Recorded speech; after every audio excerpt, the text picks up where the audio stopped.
African Union Committee of 10 on the United Nations Security Reform, representative of the President of the 80th United Nations General Assembly session, chairperson of the African Union Commission, Excellencies, distinguished ladies and gentlemen, I call to order the 7th summit of the African Union Committee of 10 Heads of State and Government on the reform of the United Nations Security Council, C-10. It is my singular honor and to warmly welcome all of you to this historic commemorative summit of the C-10, convened on the margin of the high-level week of the 80th session of the United Nations General Assembly. Your esteemed presence today is testimony to our collective resolve and enduring commitment to the mandate of the C-10 and to advancing the common African position, enshrined in the Ezowini Consensus and the SAT Declaration, whose 20th anniversary we proudly commemorate. We shall now proceed to the opening statements. I shall first deliver my own statement as President of Sierra Leone and coordinator of C-10.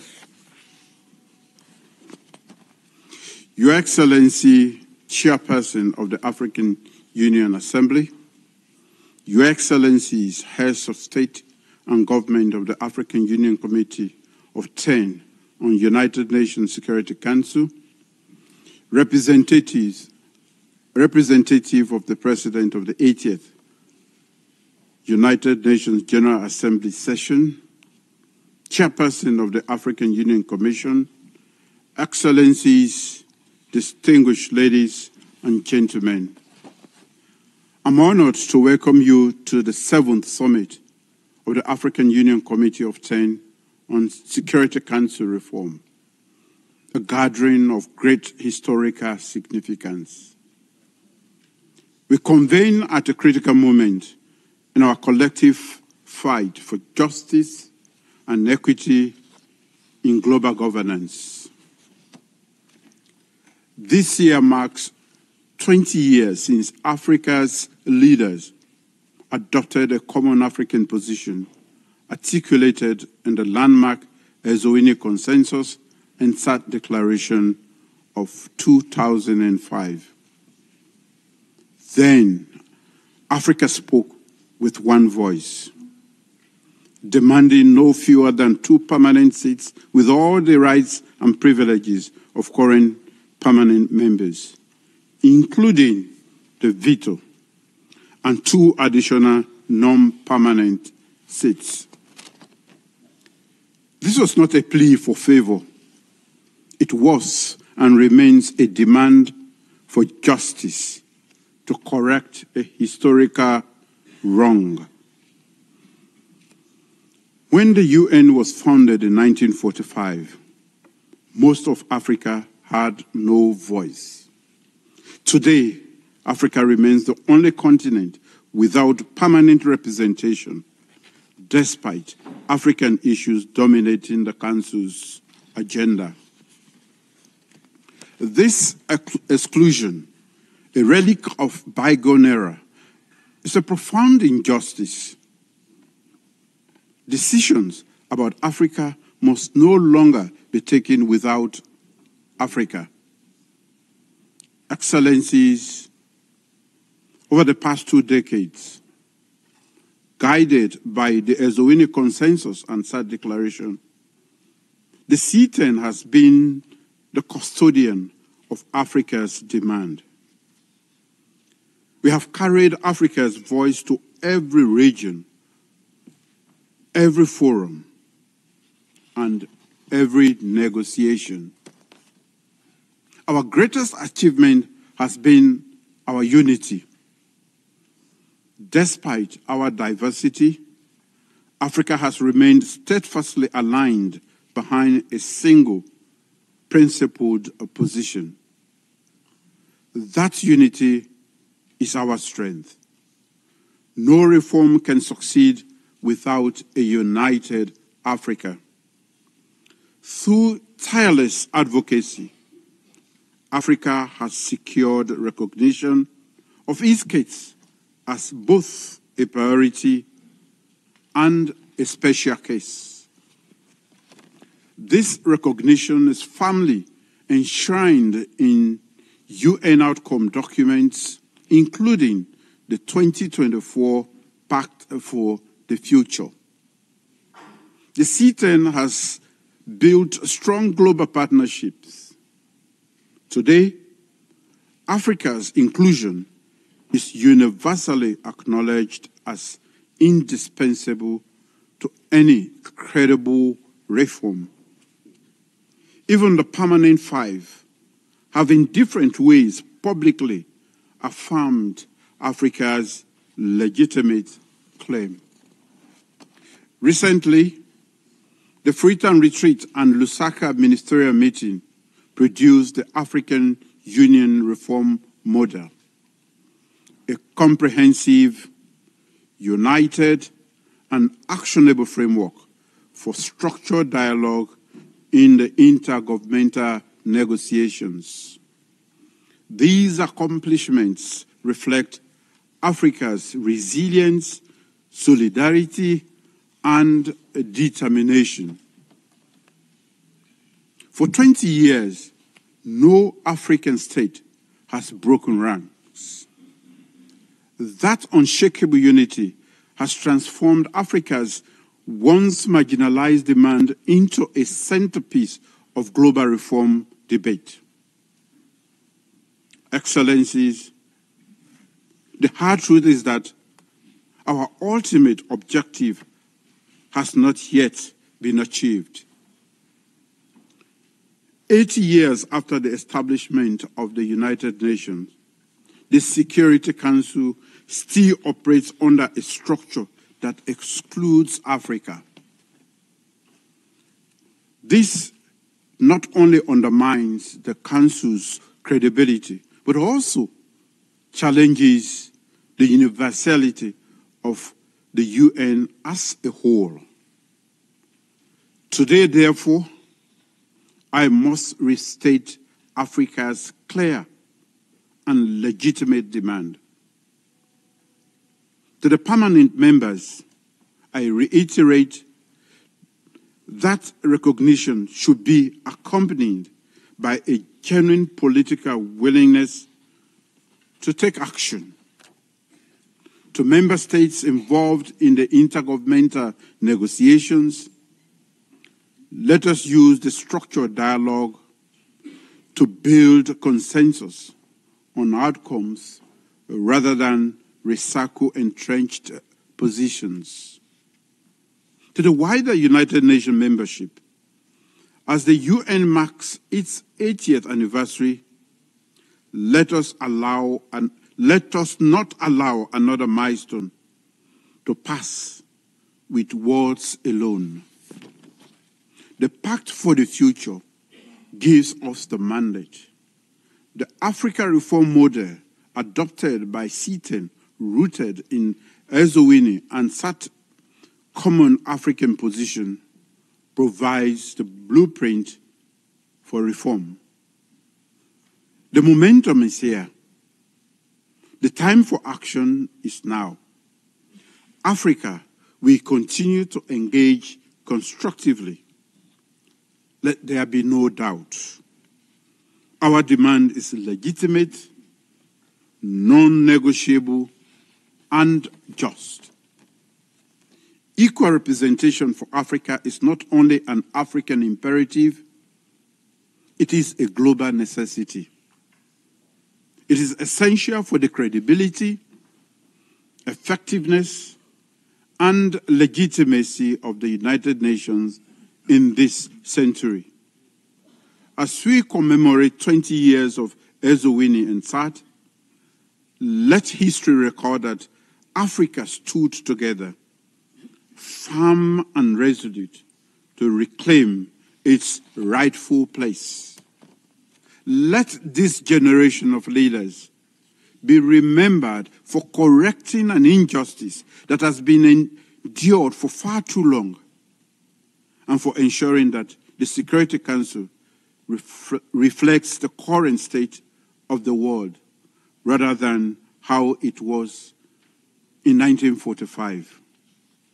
Thank you for your attention.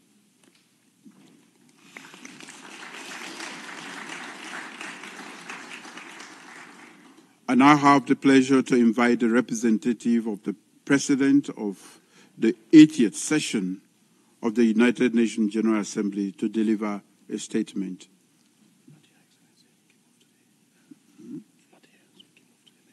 Okay.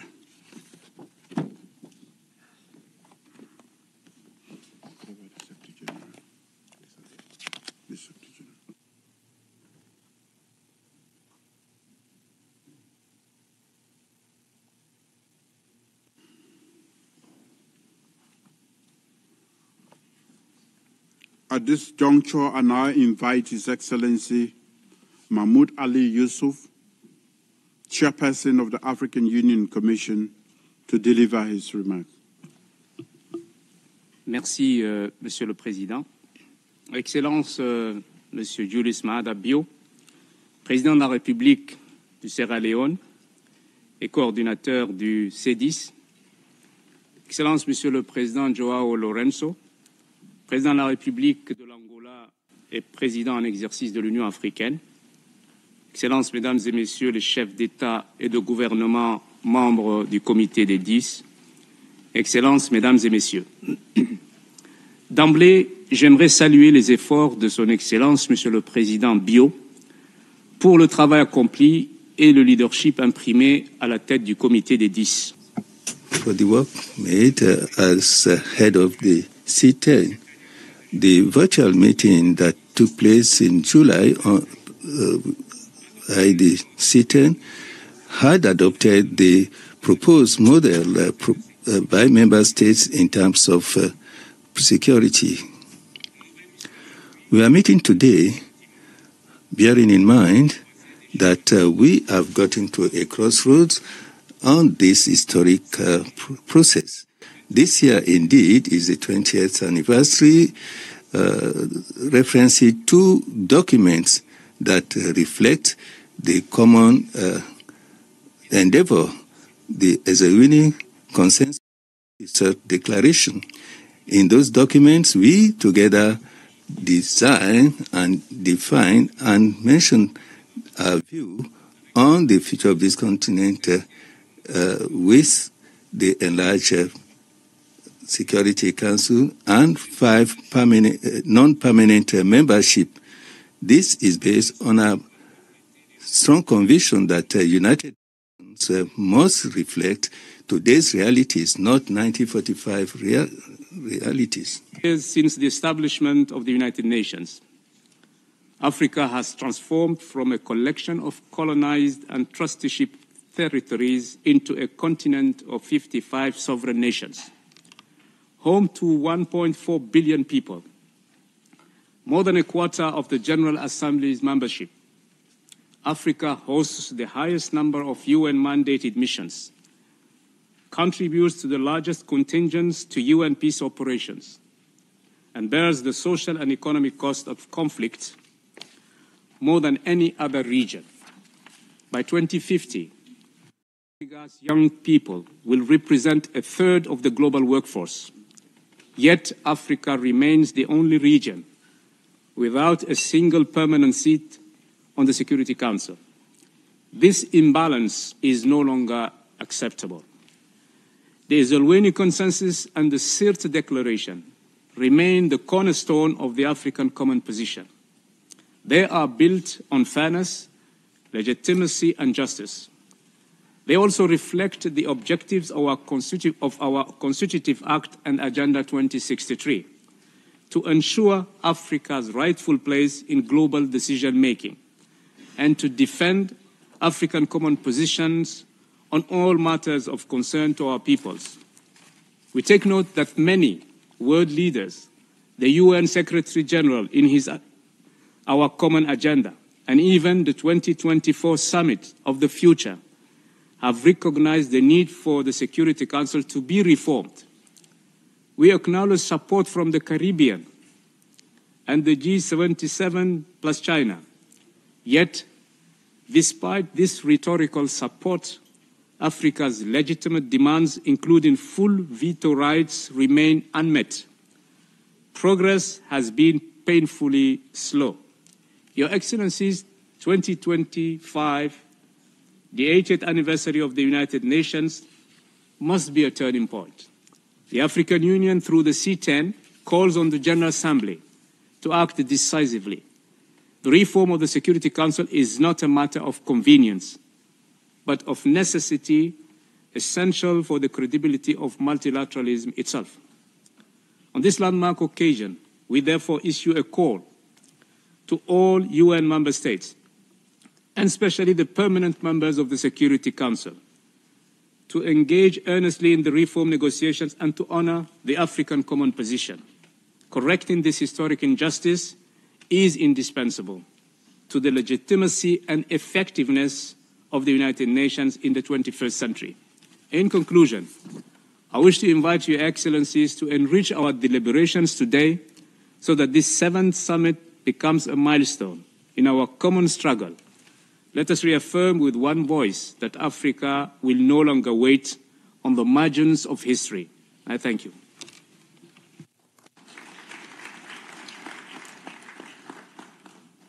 I thank the chairperson, Yusuf, for his statement and for his steadfast leadership in ensuring the African Union Commission provides the necessary support to the C-10.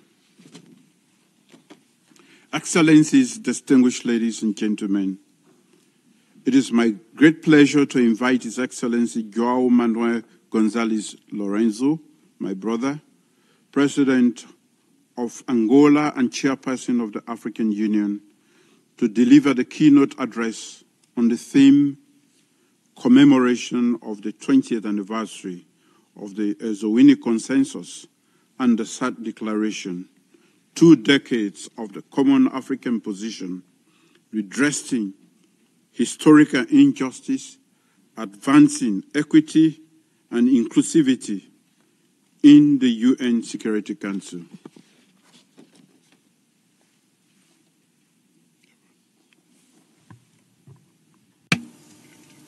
Thank you very much.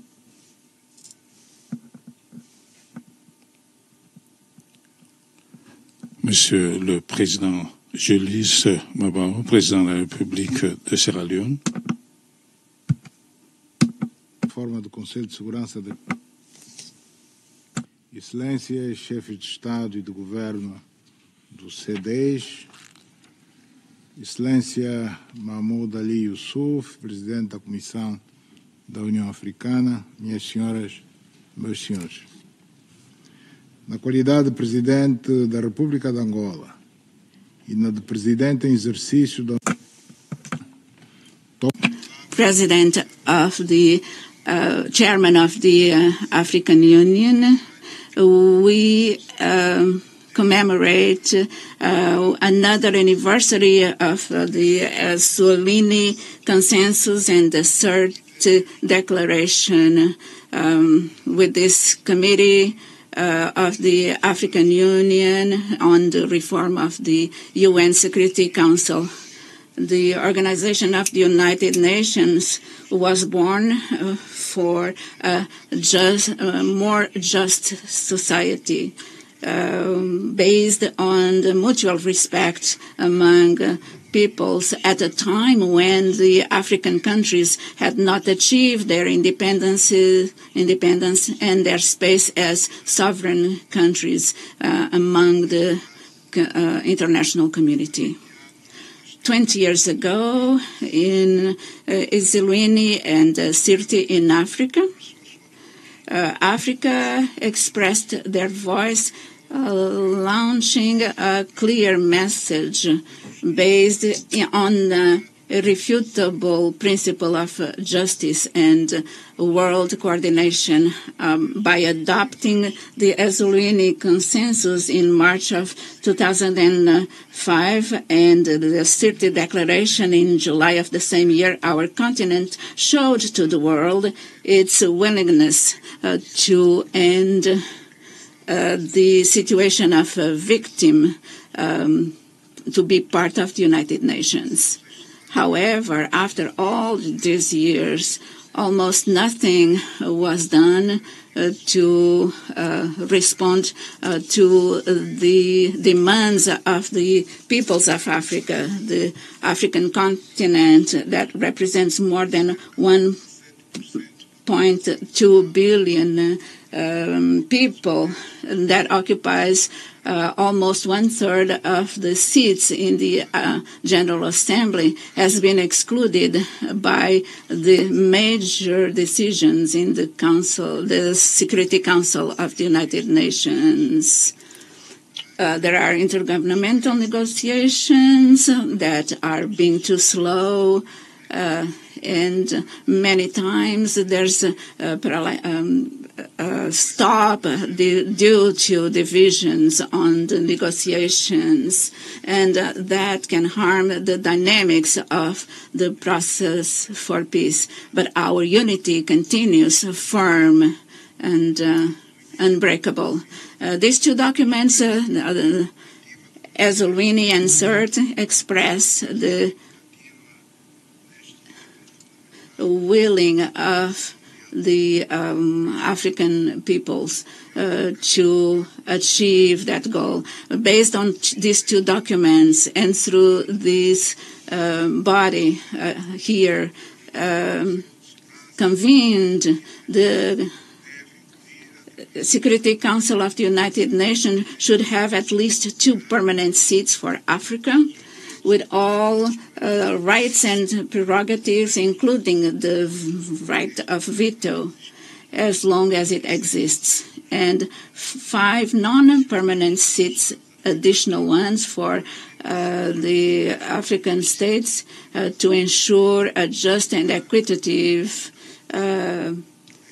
attribution of the seats, so that the African continent, instead of an object of decisions, to be an agent of those decisions. This demand is not excessive nor symbolic, but it represents an expression of its legitimate right, justified by its geopolitical position currently.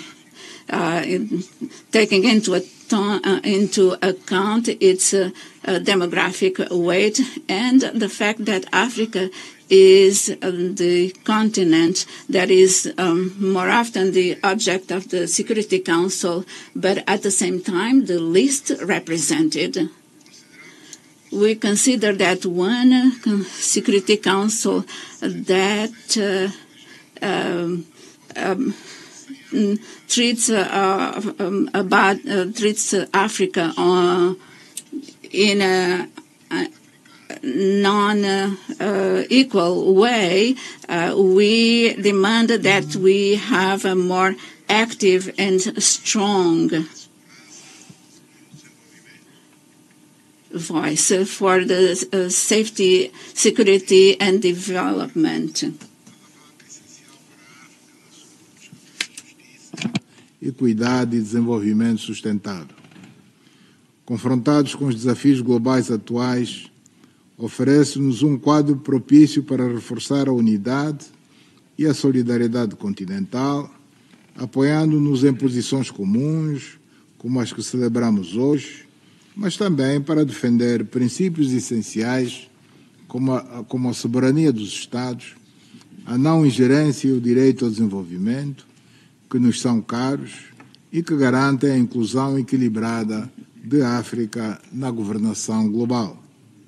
Assim, em nome dos Estados-membros da União Africana, gostaria de expressar ao Comitê dos 10 chefes de Estado e de Governo da União Africana, heads of state, and to the Union, African Union, our gratitude, and to and to express our gratitude to the work done.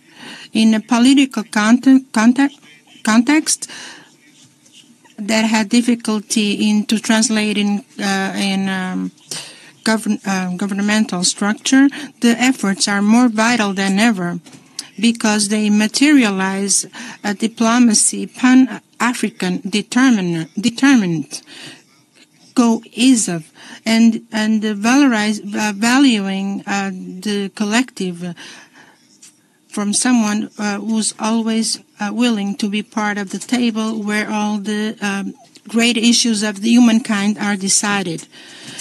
Us, as African leaders, will continue to support wholly the C-10 positions, reinforce their political goals, and most of all, to be united towards initiatives, putting aside the divisions so that we can walk together the whole time and achieve results that will satisfy the collective interests of our continent.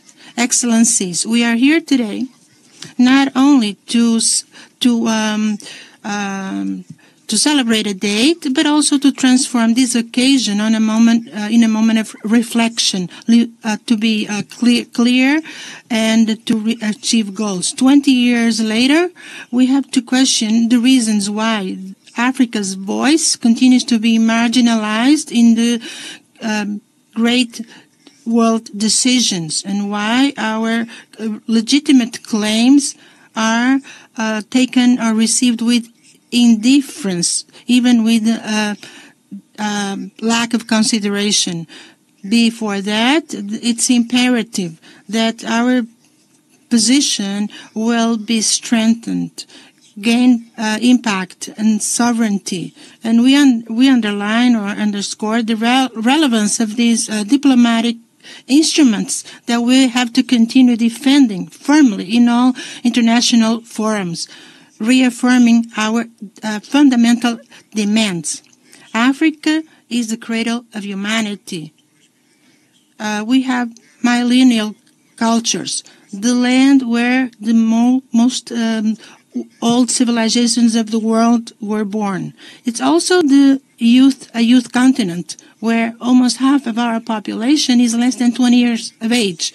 They bring with them an energy, a transforming energy. It's the resilience continent. In spite of the history wounds, every day they build innovative solutions for development to a peaceful convivence. But this hope is leading with a bitter reality when we are faced with the scenarios that show that the African continent still does not have an effective voice in the multilateral system. This is not an isolated claim. This is a legitimate demand, a global demand, because the Security Council is excluding a whole continent of the full participation. They cannot aspire to be respected as a guardian of peace and international safety or security. The world is facing existential crisis, pandemics, and terrorism. In all those challenges, Africa is not only a victim, it's also part of the solution. Because of that, it's important that we continue claiming our space to make our voice heard. To finish my intervention, I want to support the CT members for their leadership role, and I want to ask them to continue together in this fight for equity, justice, and in Africa, which has been led by this group with great determination, wisdom, and with a Pan-American vision that deserves our deep gratitude and sympathy and kindness. I live here. I wanna give my support unconditional to Mr. Julius Nadabio, the President of Sierra Leone, and the members of the Committee of the African Union about the reform of the Security Council of the United Nations, with the deepest conviction that under his leadership we will be able to have our points of view heard about the position of Africa in the Security Council of the United States. Thank you very much for your attention.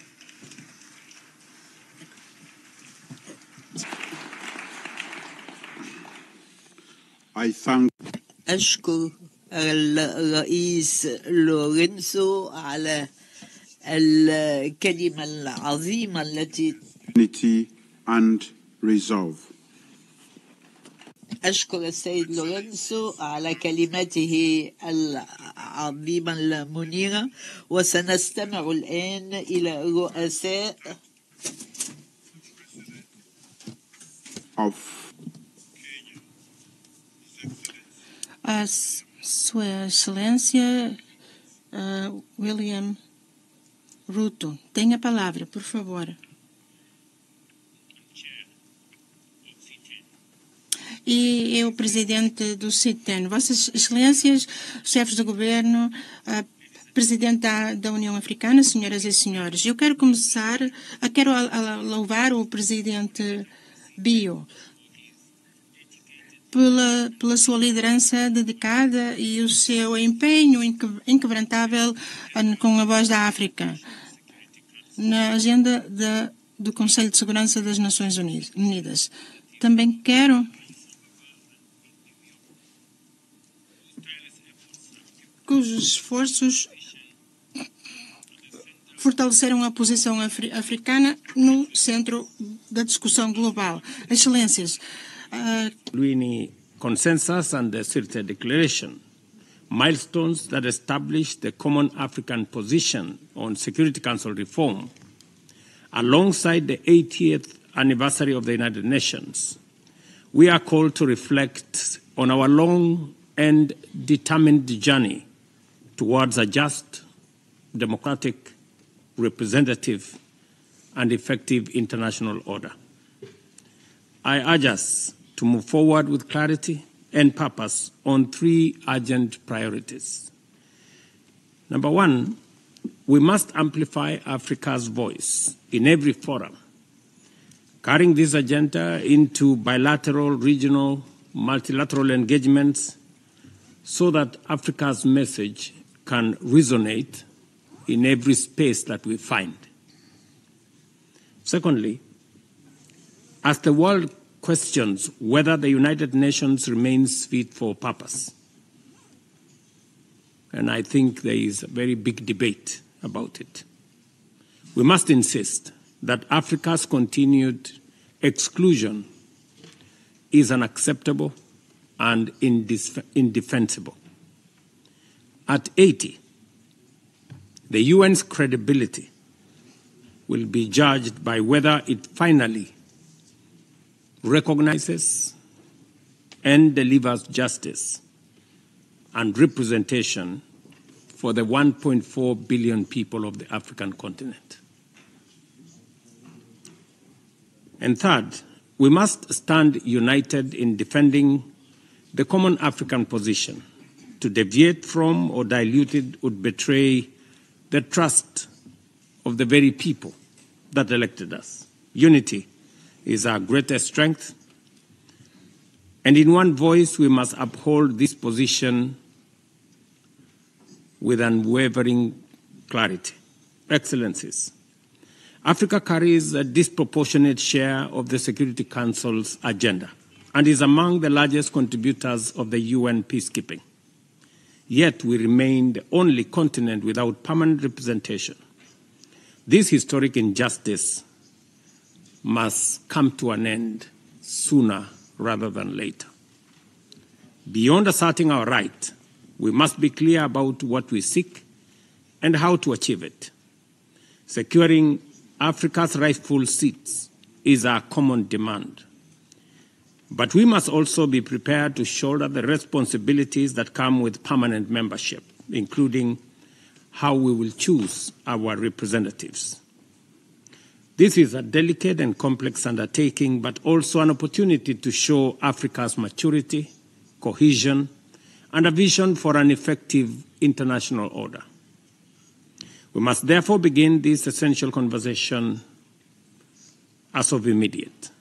Only then will Africa be taken seriously, and only then can our collective aspirations translate into meaningful global influence. As heads of state and government, we have made a solemn commitment. Our unity is the guarantee of progress, and our shared determination the safeguard against any delay. Kenya reaffirms its unwavering commitment to the common African position. We stand ready to work with the C-10 members, the African Union, and the broader UN membership to ensure Africa's demands are no longer deferred. I thank you for your attention.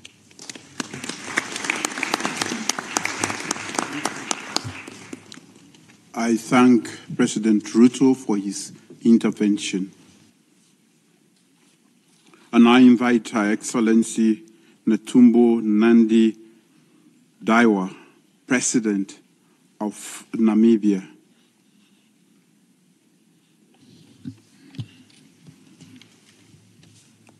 Thank you, Your Excellency Julius Maad Bio, President of the Republic of Sierra Leone and Coordinator of the African Union Committee of 10, Heads of State and Government on the United Nations Security Council reform, Your Excellency João Manuel Lourenço, President of the Republic of Angola and Chairperson of the African Union, Chairperson of the African Union, Your Excellencies, Heads of States, ladies and gentlemen. 20 years ago, African leaders have agreed and adopted the African Common Position on the reform of the UN Security Council, thus become a roadmap, well-known document as Wiener Consensus and the Ceres Declaration. Subsequently, a committee of 10 heads of state and government of the AU was set up to spearhead the African Common Position. Today, we are here to reflect on the work we have started 20 years ago. Those pivotal documents, born from our collective desire and unwavering commitment to Africa's progress and unity, have played an instrumental role in further shaping our continent's vision to being a dynamic force in the global arena. Your Excellencies, the 8th anniversary of the United Nations is an opportune time for us to reflect on the values and the principles upon which this organization is grounded. Our repeated call for a United Nation that is fit for purpose, representatives and reflects of a present-day reality has become imperative. Africa deserves permanency at all global decision forums, especially those seized with making decisions related to the maintenance of international peace and security. For 2 decades, the Common African Position has gained traction with broader support from many interested groups. This is our reminder that our quest to redress historical injustice and advance equality for a more inclusive and representative Security Council is just and commonly shared. Allow me to acknowledge with gratitude the immense support from all interested groups for the Common Africa position, which culminated in the recognition of Africa as a priority and a special case in the reform process, as reflected in the outcome document of relevant United Nations process, including the PEC for the future. While the reform process continues, Africa should be proud to have sustained a unified voice within the intergovernmental negotiation since the inception of this process. As we prepare to submit the Africa model on UN reform, we call on the 5 permanent members of the UN Security Council to lend their support to us, to stand on the right side of history, and to ensure justice for future generations. Africa is not asking for handouts. We are demanding our rightful place in a council that is tasked with the maintenance of international peace and security, a matter that greatly concerns us, our children, and our children's children. Chairperson, as I conclude, I wish to state that 2025 also marks the 30th anniversary of the Beijing Conference on Women and the 25th anniversary of the UN Security Council Resolution 1325 on women, peace and security.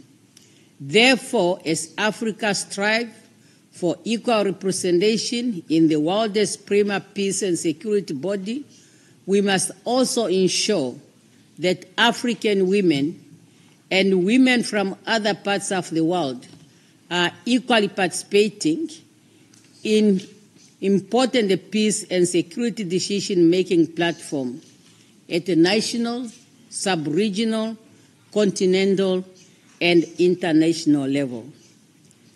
I will not end without thanking Your Excellency, President of the Republic of Sierra Leone, for the great leadership you have provided to the C-10 as a coordinator over the years.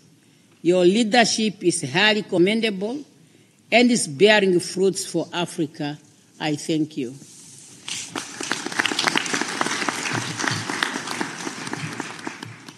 I thank my dear sister, Her Excellency Netumbo Nandi Daiwa, for that intervention. We now go to the Vice President of Equatorial Guinea. You have the floor, please.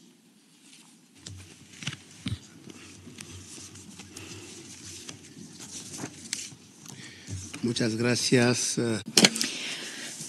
Thank you very much, Mr. Chairman.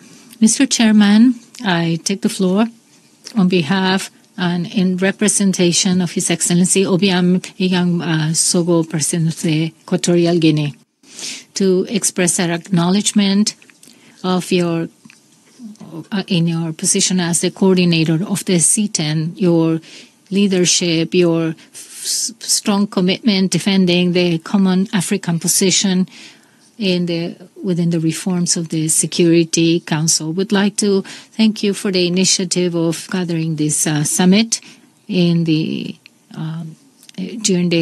high-level General Assembly week. Today we celebrate the 20th anniversary of the Sirte Declaration and of the Eswatini Council, two historical instruments that shaped the common African position on the reform of the Security Council. After 2 decades, it shows strongly the soundness of our unity and the fairness of our demands in the global agenda. While it is true that throughout these 20 years, the African position is well known, it has greater and greater support. We mustn't forget that while we're celebrating the 80th anniversary of the UN, the historic injustice against Africa persists.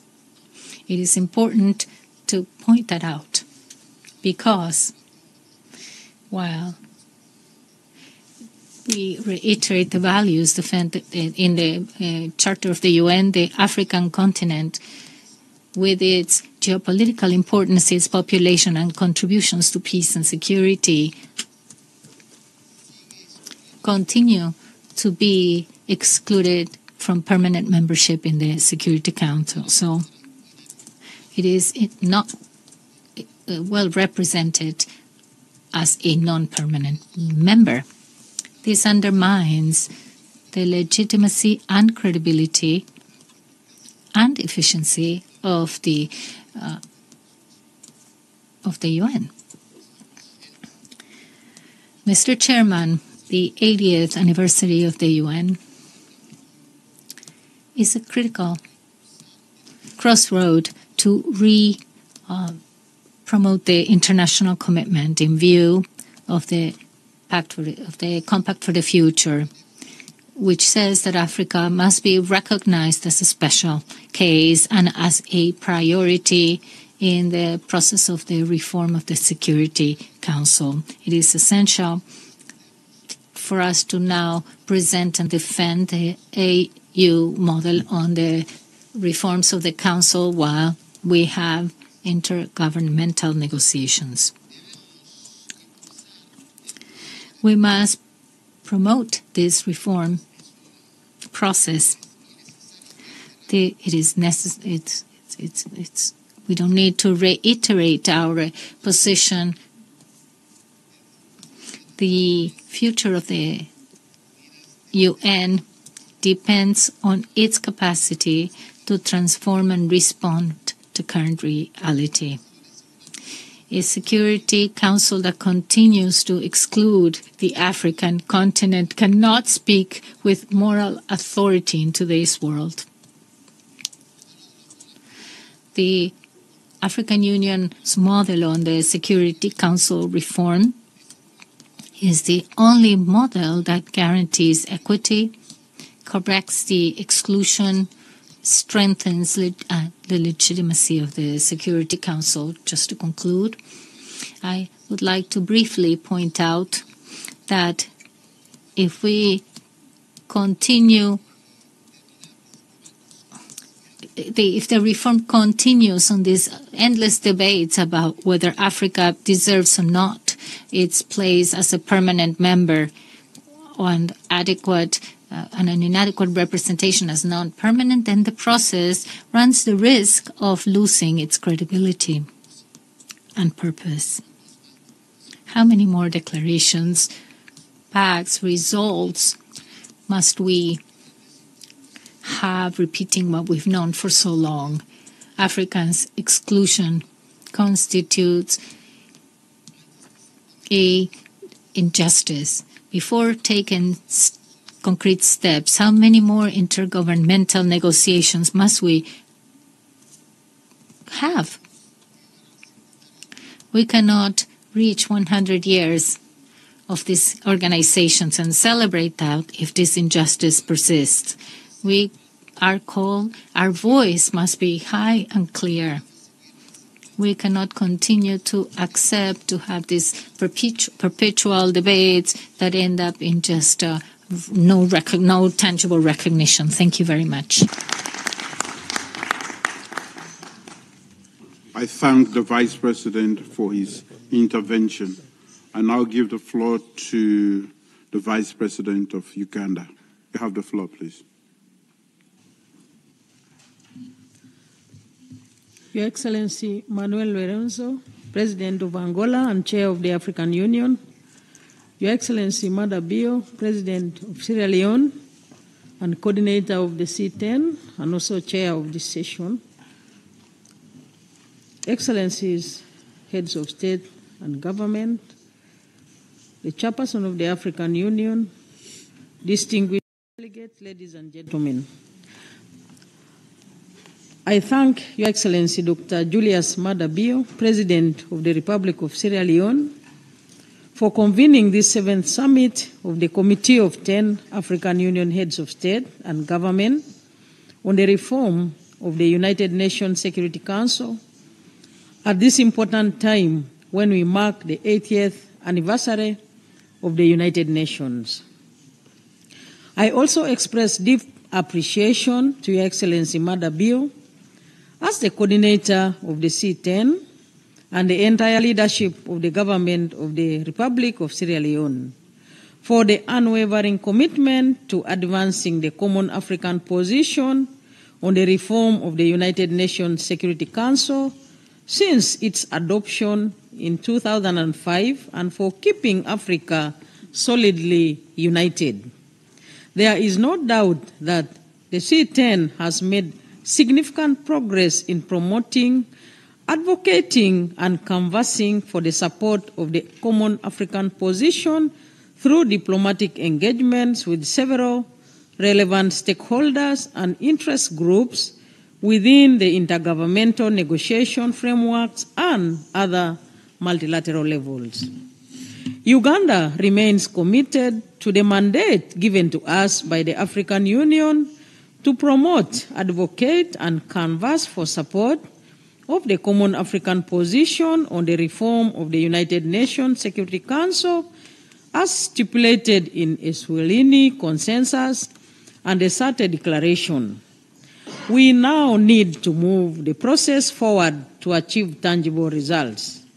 Excellencies, in this regard, I express satisfaction with the African Union model on the reform of the UN Security Council as it aligns with the Eswatini Consensus and SATE Declaration. Africa must be represented in the UN Security Council by not less than 2 permanent seats with equal prerogatives and privileges of the permanent membership and 2 more permanent seats in the non-permanent category. The time is now for the genuine demonstration of the political will by the 5 permanent members on the UN Security Council to consent to the full reform of the Council to make it more inclusive, just, equitable, transparent, responsive, and democratic. We reiterate our demand to rectify the historical injustices against Africa, which should not be perpetuated any longer, and for Africa to be prioritized as a special case for adequate representation on the UN Security Council. We need to step up building the Africa we want in accordance with the vision of the African Union, cohesive, secure, prosperous, united, and speaking with one voice on all aspects of the UN Security Council reform process, thus fostering the maintenance of international peace and security for global development. As I conclude, we remain steadfast in our demand for the immediate full reform of the UN Security Council and for Africa to be adequately represented in both permanent and non-permanent categories in line with the common African position. Any further postponement of the Council's reform process undermines Africa's interests, the maintenance of international peace and security, and global development. I thank you, Mr. Chairman.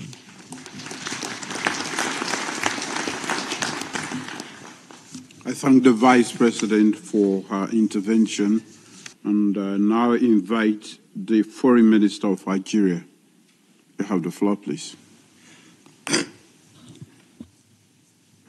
Excellency President Julius Maada Bio, Coordinator of the C-10, Excellency President João Lourenço, Chairperson of the African Union,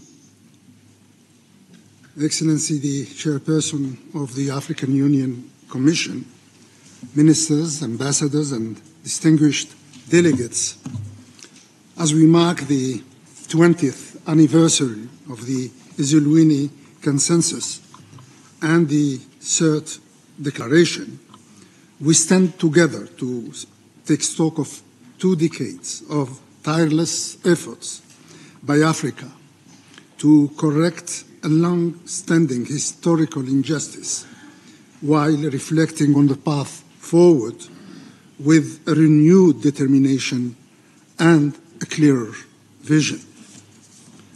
Looking back at our collective journey, Algeria believes that our action has made a significant breakthrough in 3 aspects.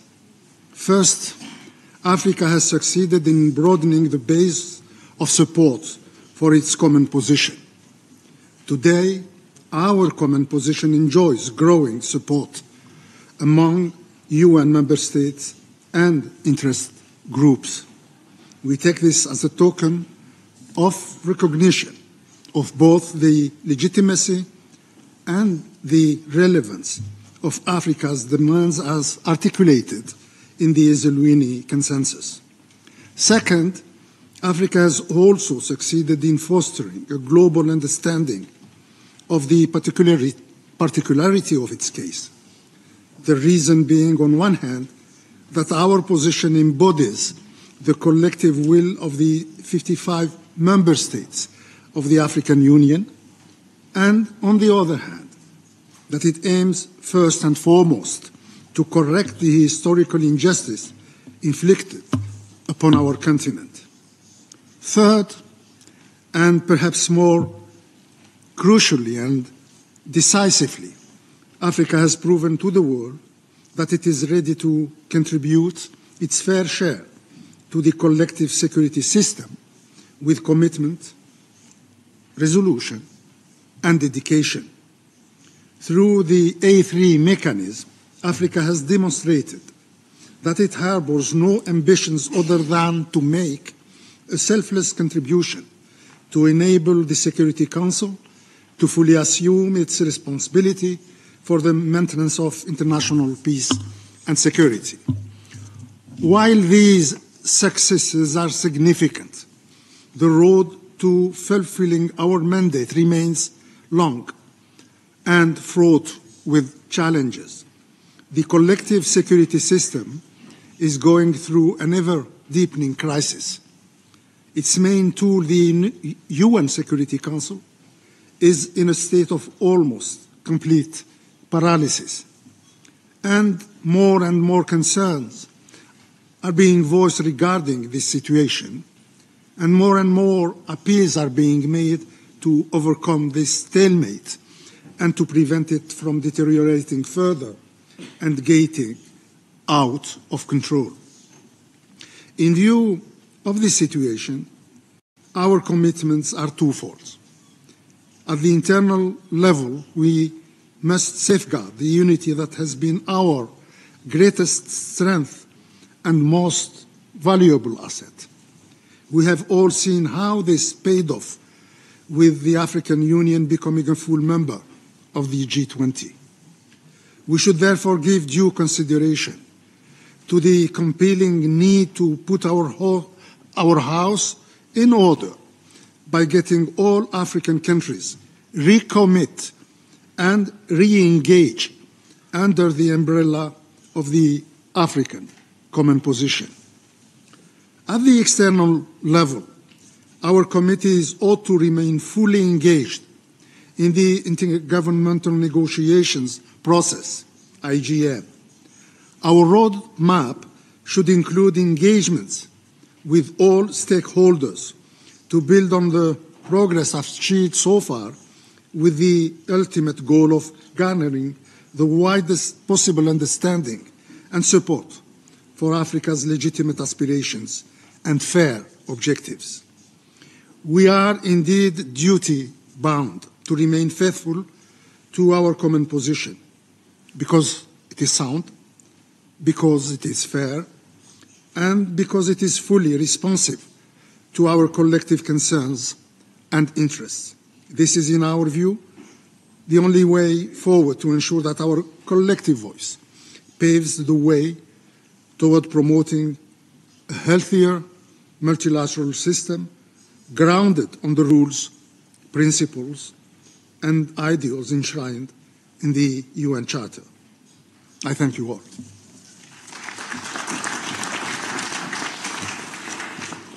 I thank the Honorable Foreign Minister for his intervention. I now call on the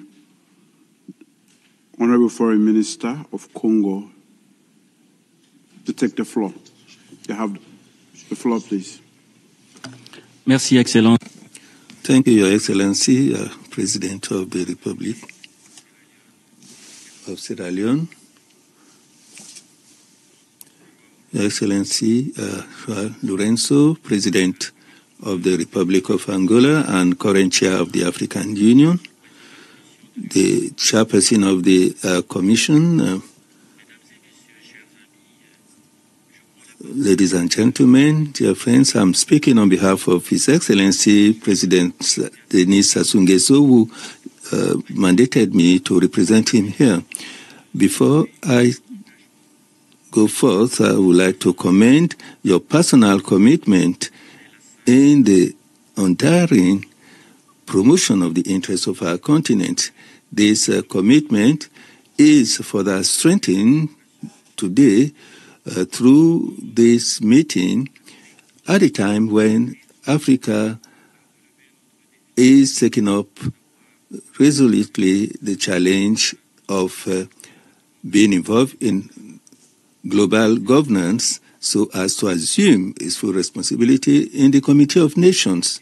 Increasingly, we are witnesses to changing geopolitical situations, and this has called on us to embark upon a reform of the Security Council.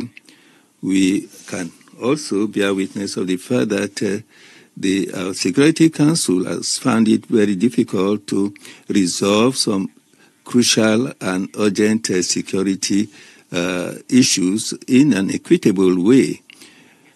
Hence, the question that will legitimately come to our minds is that of knowing whether a wider representation within that body would not lead to greater efficacy of its work.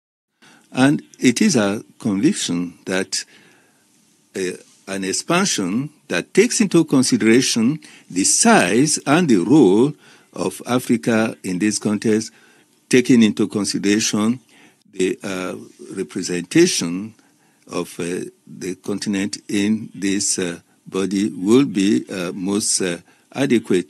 We believe that 2025, which is also the 20th anniversary of the Eswelin Consensus, as well as the CERT Declaration, and also the anniversary of the United Nations, the establishment of the United Nations, all concur to require us to reconsider this situation and embark on the reform that we thought of during the Pact of the Future.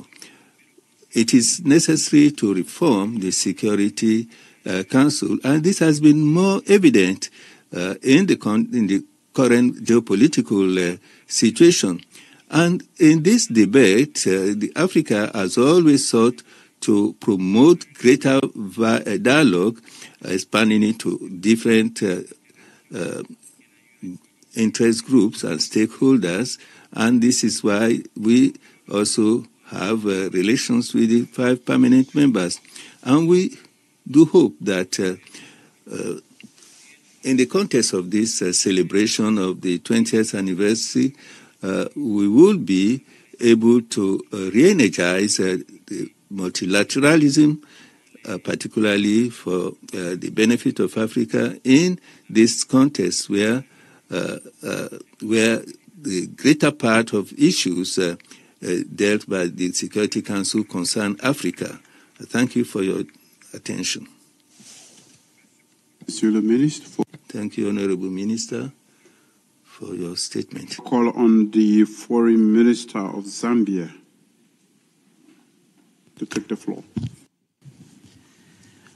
Thank you very much, Your Excellency Julius Maada Bio, President of the Republic of Sierra Leone and Coordinator of the AU Committee of 10. Your Excellency João Manuel Gonçalves Lourenço, President of the Republic of Angola and Chairperson of the African Union. Your Excellency Mahmoud Ali Yusuf, Chairperson of the African Union Commission. Your Excellencies, Heads of State and Government, Honorable Ministers, distinguished ladies and gentlemen, I wish to thank you for giving me the opportunity to contribute to this very important discussion on behalf of President Hakainde Hichilema, President of the Republic of Zambia, who has mandated me to deliver this statement on his behalf. Allow me at the outset to join delegations that have spoken before me to thank the coordinator of the C-10 for convening this important engagement to commemorate two landmark milestones in the ongoing pursuit of equitable and effective reform of the United Nations Security Council, the Ezulini Consensus and the CETA Declaration. These historic instruments stand as a testament to Africa's unwavering commitment to global peace, security, and the principles of justice and fairness within the international system. Your Excellencies, the Ezulini Consensus and the CETA Declaration adopted by the African Union in 2005 embody the collective African voice demanding meaningful reform of the Security Council. These instruments underscore the continent's firm stance on expanding both permanent and non-permanent membership to better reflect the geopolitical realities of the 21st century and to ensure Africa's rightful representation and influence in matters of international peace and security. The committee's tireless efforts to build consensus among all UN member states reflects Africa's dedication to constructive dialogue, inclusivity, and multilateralism. We reiterate our commitment to a transparent, accountable, and representative Security Council which can effectively address the complex security challenges facing our world today. Your Excellencies, while we acknowledge the slow pace of the intergovernmental negotiation process, we must also recognize that the geopolitical dynamics surrounding the Security Council reform remain complex. Yet we cannot afford to be complacent. The time has come for us to reinvigorate our strategy, particularly how we engage with our P5 counterparts and the other influential stakeholders. To this end, allow me to highlight three key approaches as recently affirmed at the 13th C-10 ministerial meeting held in Lusaka in June this year. 1. Enhancing high-level political engagements. We must scale up direct dialogue at the highest political levels with our counterparts, the permanent members of the Security Council and other strategic actors. Our engagements should translate into tangible political support for the common African position. 2. Leveraging multilateral platforms. Africa must continue to use its collective influence in multilateral forums, including the African Union, the Non-Aligned Movement, and the G77 plus China, to build broad-based coalitions that support our call for a fairer and more representative council. 3. Strategic communication and diplomacy. It is imperative to recalibrate our diplomatic messaging. We must assert clearly and consistently that Africa's demand is not a favor, but a matter of historic justice, sovereign equality, and global legitimacy.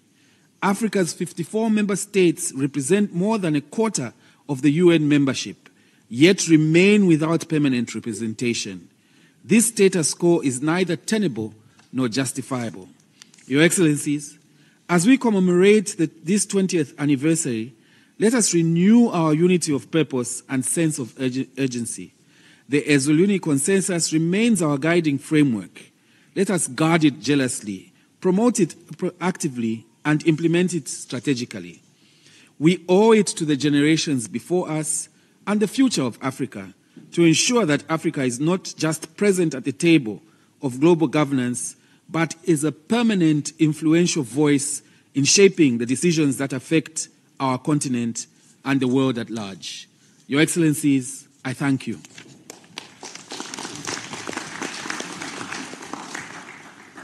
I thank the Foreign Minister for his intervention. I now give the floor to the Acting Minister representing Libya.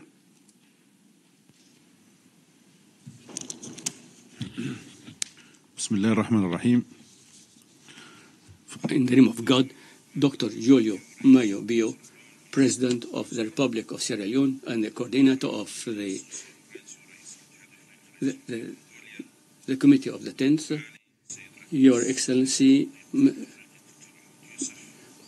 the Commissioner of the African Union, Mahmoud Ali Yusuf, Your Excellencies, Ministers, I would like to convey to you the greetings of the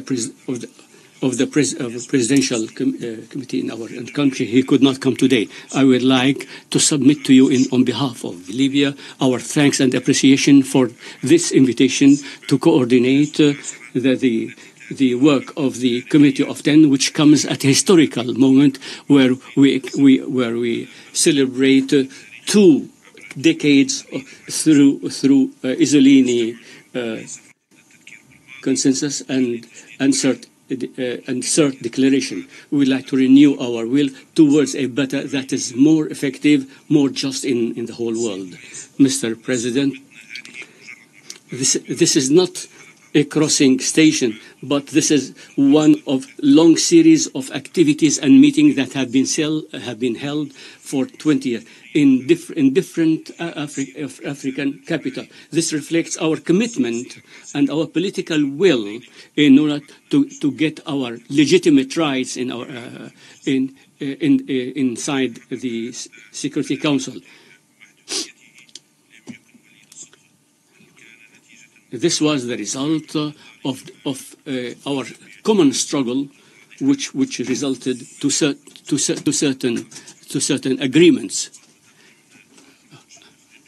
and we are going to submit our model for the reform of Security Council. This reflects how Africa has been moving towards building our future. I would like to remind you the points that were reflected during the 6th comment by our President, which is the importance of the political history at all levels. And we have to confirm the just representation Security Council, as we know, veto has become a means in the hands of large countries in order to achieve their own interests and the interests of their friends. We ask for the abolition of veto or to reform it. The reform of Security Council should achieve fairness to all countries and should be and we reject the fact that Security Council has been neglecting African questions. My country confirms that it is necessary that the voice of African countries should be united in asking for the reform of Security Council to make it more representative, more transparent, and more democratic through recognizing the historic injustice against Africa. And as you know, we represent more than 50 countries inside the United Nations. We have to apply also the Pact for the Future, and we have to recognize what is going on in the world now. The unity of African position necessitates necessitates that we have to work hard through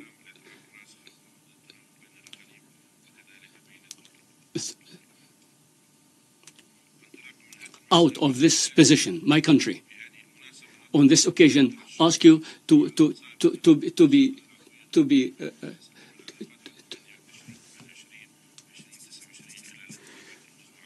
during the elections in the General Assembly in 2027, we hope that you will support our candidacy for non-permanent countries in the Security Council.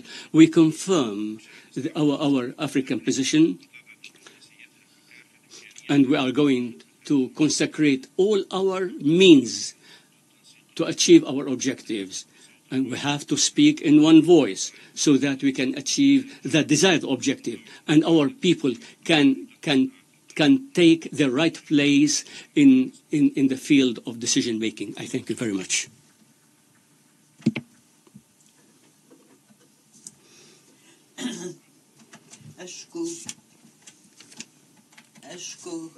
To Senegal.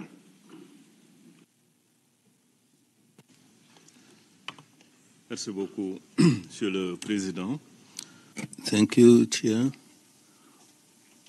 We like to acknowledge the presence of His Excellency Charles Lorenzo, the Chairperson of the African Union. And as I start this statement, I would like to seize the opportunity to convey the brotherly greetings of President Bassirou Faye of Senegal, who unfortunately could not be with us because he's still on the way to New York. We like to also re-echo the expression of commendation for the untiring commitment of the President of Sierra Leone in the promotion of C-10 interests of Africa relating to the reform of the United Nations Security Council. We also wish to express satisfaction with the presence of the Chairperson of the African Union, Mr. Mohamed Yusuf. We are grateful to him for the support he's given to this committee.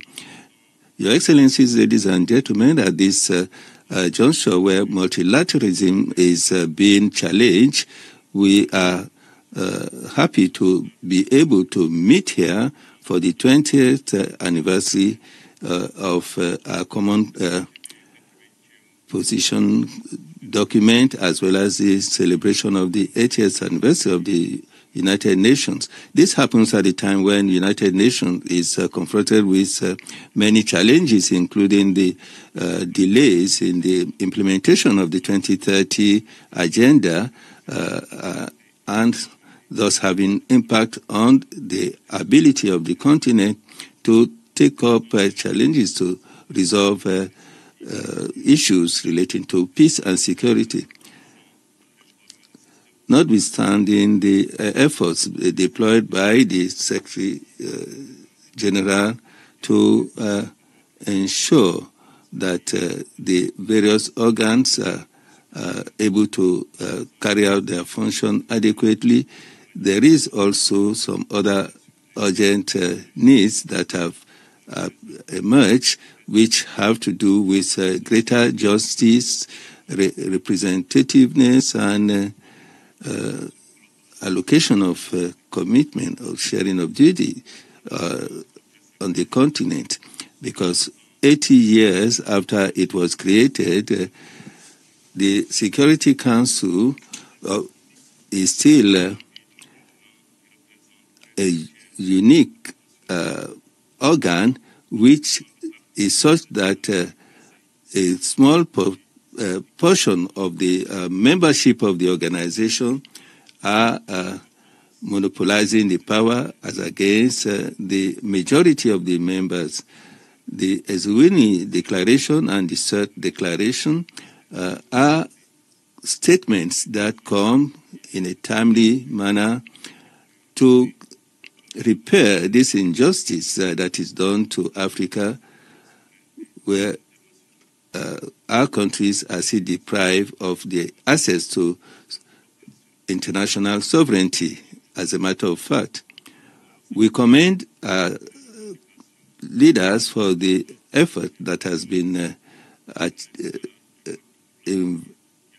invested so far on this matter, where the effort is made to present Africa as a special case for special attention. And this is seen in the common African position that we have brought up. In the same vein, the adoption by the African, of the common position, which will be presented during the ongoing session of the General Assembly, is indeed another pathway that will enable us to have an effective progress through the IGN. The way is long, but nothing should stop us from carrying to the conclusive end this commitment to take steps to resolve problems for the welfare and benefits of majority of the population in the world. Africa should be an accelerator of the reform that is being proposed that will enable all parties to get involved in a fair and logical process of reform. The roadmap to 2030, which was validated by the Lusaka conference, is pointing to the right direction. And therefore, we need, at the general debate session of this 80th session, underscore that. And I would like to give you the assurance of the position of Senegal on the support to this position and the determination to ensure that Africa is given the entitled position within the Security Council permanent membership. Thank you. Senegal. And I invite statements from our distinguished guests, member states, and interest groups participating in the intergovernmental negotiations. We will go in this order for now, and we start with Brazil Foreign Minister on behalf of G4.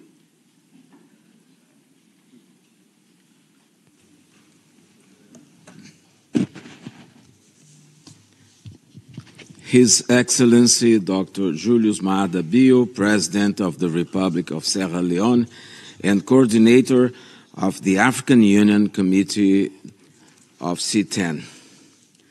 His Excellency João Manuel Gonçalves Lourenço, President of the Republic of Angola and Chairperson of the African Union. His Excellency Mahmoud Ali Yusuf, Chairperson of the African Union Commission. Ministers and heads of delegation of C-10.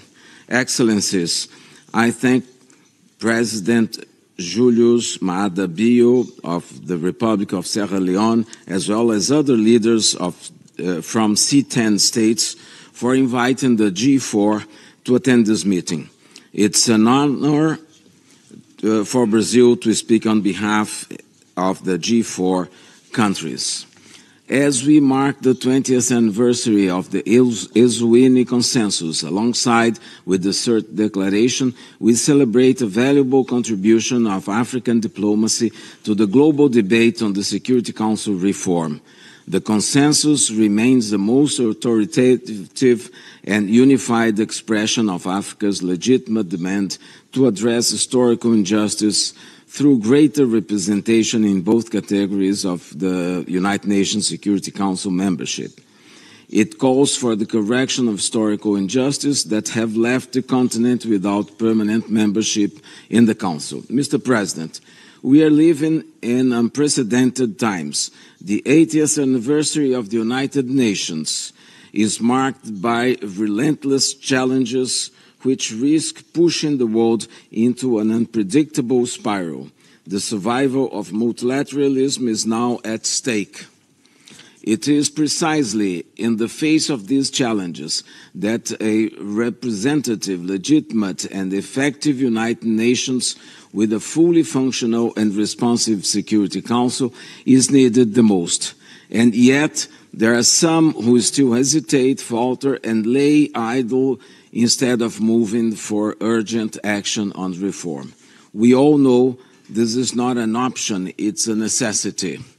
The African Union and G4 are united in their call for urgent reform of the Security Council with the expansion of both categories of membership.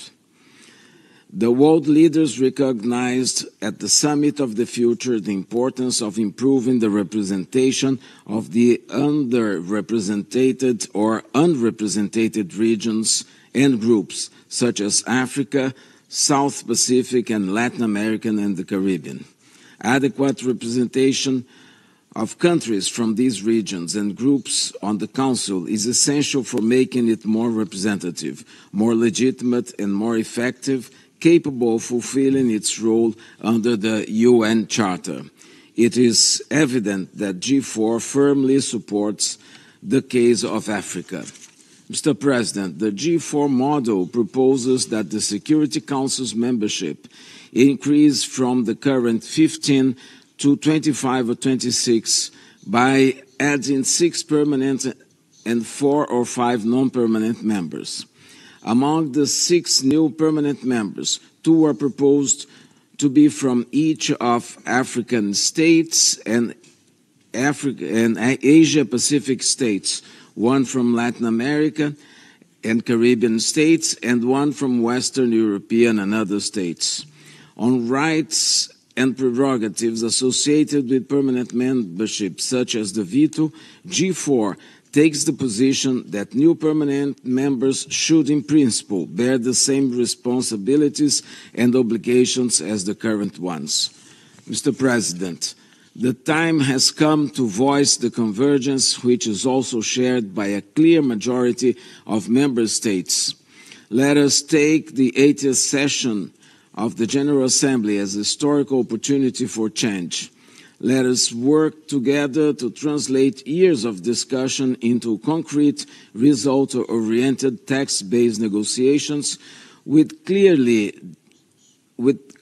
defined timelines where the interests and the needs of every region and groups can be properly assessed and debated. The African Union can count on the G4 in this regard. I thank you very much.